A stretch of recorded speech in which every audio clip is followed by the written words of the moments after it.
your new reality and my judgment for my enemies. October 12, 2023. Your governments are lost.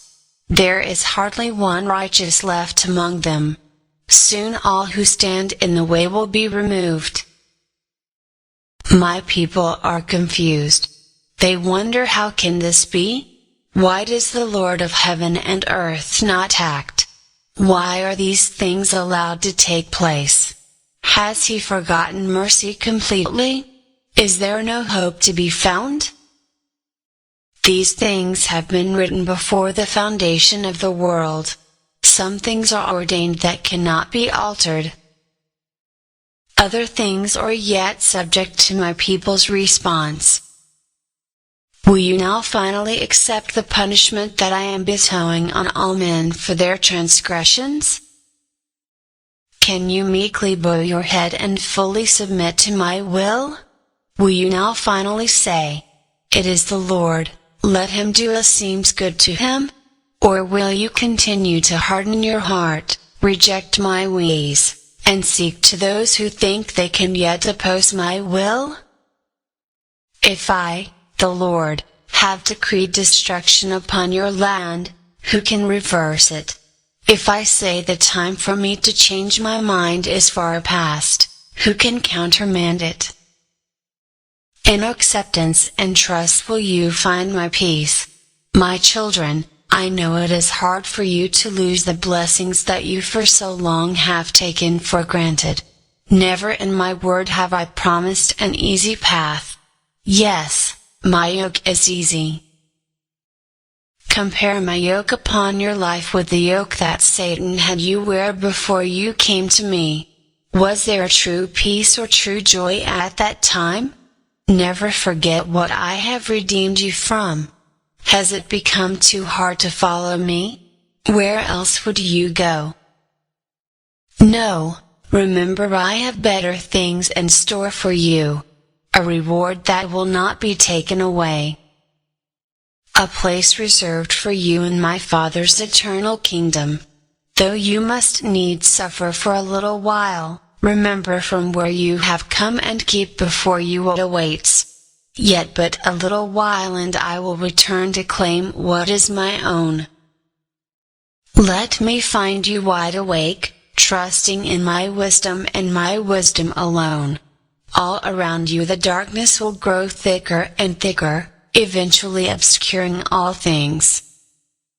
Yet he who has learned to trust no man, but only the living God, shall be preserved. The visible church may have fallen down, but my bride shall not be touched.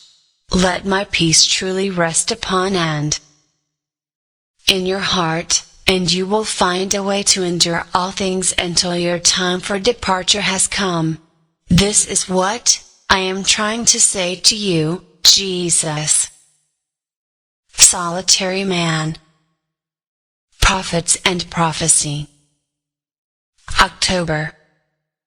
My son, now watch the multitude of voices rise up and claim to have a word from the Lord about Israel and the current war. Yet as I have shown you previously, so few discern that all these so-called famous prophets receive a word after the event takes place and not before. Now they want you to believe they had a dream or vision that they are now released to share, or that they have the exact verse in the Bible that the current event fulfills. Have my people not seen enough of these charlatans? Are you so desperate for a word from heaven that you open your spirits again and again to those who make merchandise out of you? Will you continue to heed these same voices over and over, willfully ignoring all the times that their words are not fulfilled?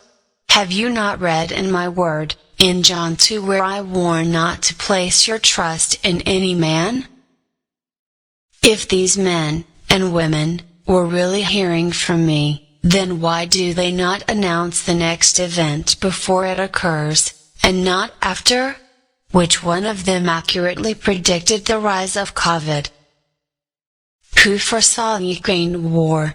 Who foresaw that the West were the true villains in this conflict? Who spoke of 5G, the Internet of Bodies? And now war has broken out in my promised land.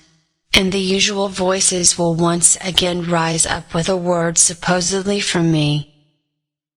Yet did they prophesy before the fact? Did they have anything to say about the impossibility of 1,500 terrorists penetrating the most secure border in the world with apparent ease? When a true prophet of the Lord is in the land, I myself will make clear that what I gave him to speak cannot be refuted otherwise. Yet I have called for a famine of the word of the Lord. Amos 8. As in seasons of judgment of old, my pattern has been to warn, and then warn some more. Once the judgment begins, the silence increases. Note. See Ezekiel 24, where Ezekiel's mouth was shut once the judgment on Jerusalem began, and was only opened when the city had fallen. This is not to say that I will stop speaking to my chosen, my bride. Yet don't expect me to reveal each and every step going forward. Suffice it unto yourselves that you have been made aware of the time and the season. The day and the hour is in my Father's hands. Here is where the patience and the faith of the saints will come into play. The time for being tossed to and fro by every voice is now over. As the events intensify, those whose hearts are not right before me will become worse, not better. This is the hour when the true sons and daughters of God are to rise up and begin taking their rightful place in my army. You must learn to step out of the boat, and onto the stormy sea, based on my personal instruction to you, and not rely on someone else to do your hearing and interpreting for you. Yes, if the word is truly from me, I will send confirmation. I will not leave you as orphans, or allow you to be deceived unto destruction. My sheep know my voice, and I take care of my own. Although you may long for a sure word, given by someone in authority, yet oftentimes my sheep run to and fro chasing after a fresh word, when they should be denying self, seeking me and not man, learning to hear for themselves, and entering into that mature state that I have called them to. Be not shaken at what comes next. Take care how you hear. The devil is found in the babble of many voices. Your shepherd is found in the secret place, the place of quiet and rest. My sheep know my voice, and a stranger they simply will not follow. Take courage and be confident in this great and precious promise. You know in your heart what is of me and what is not. As long as you continue to abide in me and I in you, you shall never want. This is what I am trying to say to you, Jesus. Solitary man.